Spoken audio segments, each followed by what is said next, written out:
قد جاءكم من الله نور وكتاب مبين.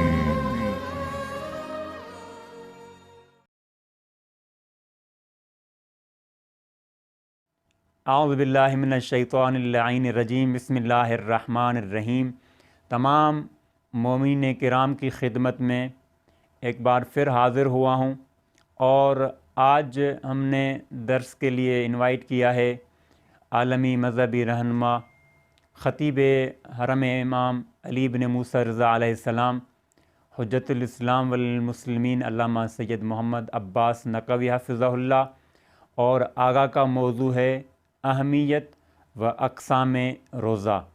آگاہ کی خدمت میں چلتے ہیں، لیکن اس سے پہلے آپ تمام مومنین کی طرف سے اور بالخصوص ان مومنین کی جانب سے جنہوں نے امام کی بارگاہ میں دعا اور سلام کا عرض کیا ہے، تو تلاوت کرتے ہیں سلام خاصہ کی. اللہم صلی علی علی بن موسیٰ رضا المرتضی الامام التقی النقی وحجتک علی من فوق العرض ومن تحت الثری الصدیق الشہید صلاة کثیرة تامة زاکیة متواصلة متواترة مترادفة كأفضل ما صلیت علی احد من اولیائک. السلام علیک یا ابا الحسن یا علی بن موسیٰ رضا المرتضی. السلام علیکم ورحمۃ اللہ وبرکاتہ.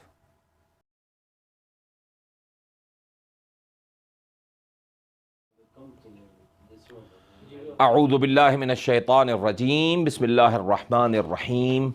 الحمد للہ رب العالمین. الصلاة والسلام علی رسولہ الکریم وآلہ الطیبین الطاہرین الذین وہب اللہ عنہم الرجس وطہرہم تطہیرا.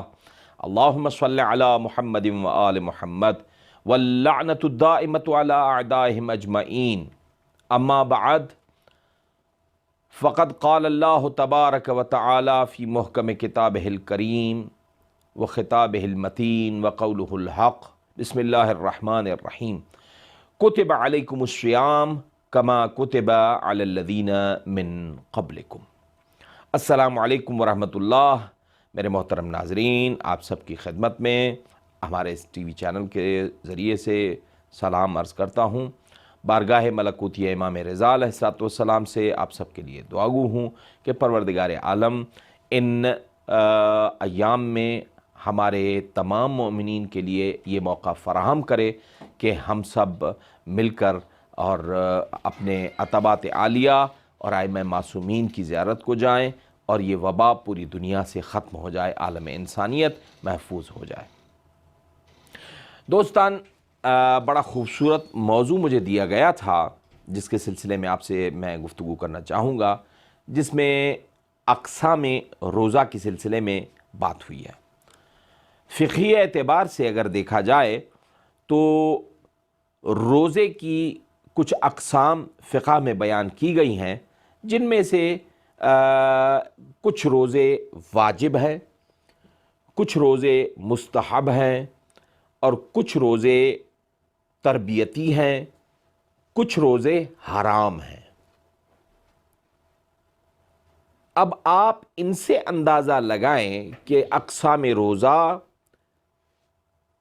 کیفیت کے اعتبار سے مختلف صورتوں میں تقسیم ہوتے ہیں.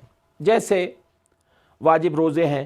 اب واجب روزے جیسے ماہ مبارک رمضان کے واجب روزے ہیں، باپ کے قضا واجب روزے ہیں، اپنے قضا واجب روزے ہیں، نذر کیے ہوئے روزے، قسم کھائے ہوئے روزے، یہ سارے کے سارے روزے واجبات میں قرار پاتے ہیں. اسی طرح اجارے پر لیے ہوئے روزے بھی واجبات میں شامل ہوتے ہیں. مستحب روزے جیسے ماہ شعبان کے روزے ہیں، ماہ رجب کے روزے ہیں، ہر مہینے کی جو ہے وہ 13 تاریخ تک، یعنی ایام 20 جو ہوتے ہیں، ان ایام کے روزے ہوتے ہیں. ہر مہینے میں 2 روزے مستحب ہیں، چاہے آپ کسی بھی دن میں کسی بھی تاریخ میں اسے انجام دینا چاہیں تو یہ مستحبات میں آتے ہیں، اور یہ ایام عام ایام میں بھی رکھے جاتے ہیں. لیکن یاد رکھیے گا، قضا روزے، مستحب روزے، نذری روزے رمضان میں نہیں رکھے جائیں گے، اجارے والے روزے رمضان میں نہیں رکھے جائیں گے، وہ رمضان میں آپ اپنے روزے رکھیں گے نہ کہ دوسروں کے روزے۔ تو یہ ساری چیزیں واجبات اور مستحبات کے سلسلے میں، اور حرام روزے بھی اسی طریقے سے حرام روزے بھی پائے جاتے ہیں۔ قرآن مجید نے ان روزوں کے علاوہ کچھ روزے اور بھی بیان کیے ہیں، جنہیں روزوں کی قسمیں بیان کیا گیا ہے، جس کے لیے میں بیان کرنا چاہوں گا کہ ایک چیز یہاں پر میرے ناظرین ضرور نوٹ کریں۔ ہم لوگ عجیب اتفاق ہے، تھوڑا سا غرب پسند اور مغربی اطوار کی طرف مائل لوگ ہیں۔ ان میں جو ہے وہ بہت سارے لوگ آپ کو ایسے ملیں گے کہ آپ کو جو ہے وہ دوسروں کے مغربی اطوار کو اپنانا اور ان کی عادات کو اپنانا، حتیٰ کہ ان کے رہن سہن اور ان کے انداز گفتگو اور ان کے انداز لباس، ان سب میں بھی وہ ان کی تقلید کرتے ہیں۔ وہ افراد بھی کرتے ہیں جو تقلید کے قائل نہیں ہیں، وہ بھی دوسروں کی تقلید کرتے رہتے ہیں۔ میں مثال دیتا ہوں، جینز کو پھاڑ دیا، یہ تقلید غربی ہے۔ اپنے جسم پر ٹیٹو بنا دیے، یہ تقلید غربی ہے۔ اسی طریقے سے بہت ساری ایسی چیزیں۔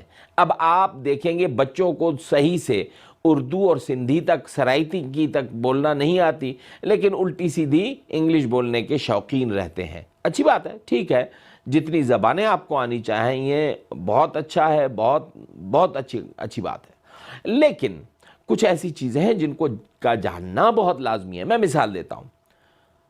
آپ جانتے ہیں قرآن میں کچھ روزے بیان کیے گئے ہیں، اب میں ان میں سے ایک روزہ اب اشارہ کرتا ہوں۔ بریک فاسٹ کس کو کہتے ہیں؟ ناشتے کو۔ ہمارے یہاں ناشتے کو کہتے ہیں بریک فاسٹ۔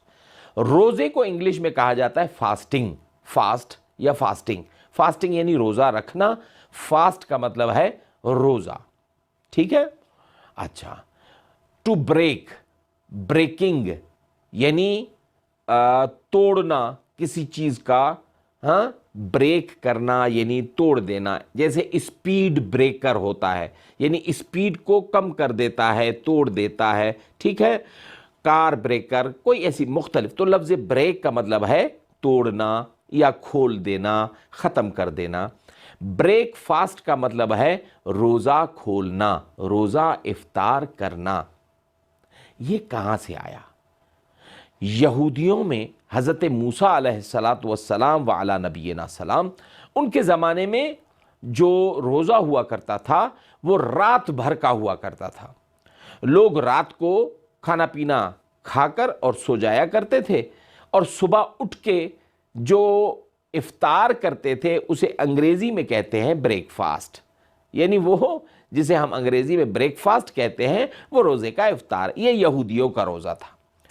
دوسرا روزہ جو قرآن مجید میں اس کی طرف اشارہ ہوا ہے وہ ہے جناب مریم کے سلسلے میں۔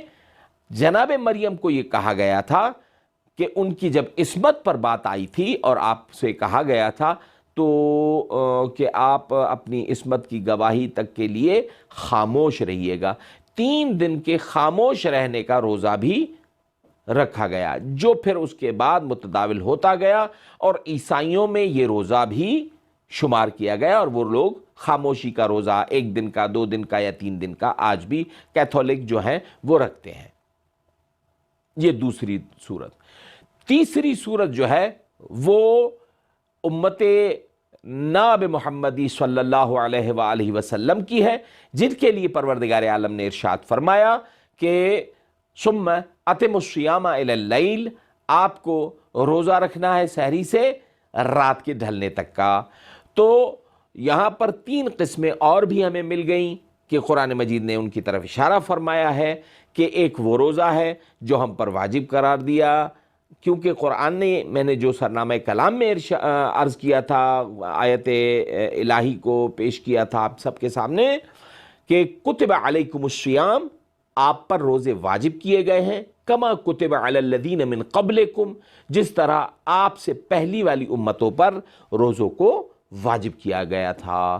تو اس آیت سے ثابت ہوتا ہے کہ جس طرح اللہ نے اس کا طریقہ اور انداز تبدیل ضرور ہو سکتا ہے، مدت اور وقت ممکن ہے تبدیل، نوعیت ممکن ہے تبدیل ہو، لیکن اللہ نے سابقہ امم اور سابقہ قوموں کے لیے اس روزے کو بھی واجب قرار دیا تھا۔ تو یہ روزے ہم پر پروردگار عالم نے واجب کیے ہیں تاکہ ہم ان روزوں کے ذریعے سے اپنے نفس کی تربیت کر سکیں، اپنے وجود کی تربیت کر سکیں، اپنے آپ کو اس سانچے اور اس میں لا سکے جو پروردگار عالم ہم سے چاہتا ہے۔ یہاں پر ایک اور چیز بھی ہمارے ناظرین کی خدمت میں عرض کرنا چاہوں گا، جس کی طرف انشاءاللہ ہو سکتا ہے کل یا پرسوں یا اگلے ہمارے کسی پروگرام میں اس کی طرف اشارہ کروں گا کہ اس ماہ مبارک رمضان کے فوائد کیا ہیں، اس روزے کے فائدے کیا ہیں، اور اس ماہ مبارک رمضان میں ہمیں روزے رکھنے کا سائنٹیفکلی ہمیں کیا فائدہ ہوا ہے، اور حکمت اور طب کے اعتبار سے اس میں ہمیں کیا فوائد حاصل ہیں۔ انشاءاللہ اس چیز کی طرف بھی آپ کو آپ کی ذہن کو مبذول کرایا جائے گا، اور انشاءاللہ کوشش رہے گی کہ خوب سے خوب تر آپ تک فرامین اور آیات الہی کے زیر سایہ اپنے عرائض پیش کیے جائیں۔ پروردگار عالم سے دعاگو ہوں کہ خداوند عالم ہماری عبادات اپنی بارگاہ میں قبول و منظور فرمائے، اور طاعت و عبادات آپ سب کی قبول فرمائے، ہمارے اور آپ کے مرحومین کو جوار اہل بیت علیہم الصلاۃ والسلام نصیب فرمائے۔ وآخر دعوانا ان الحمد للہ رب العالمین۔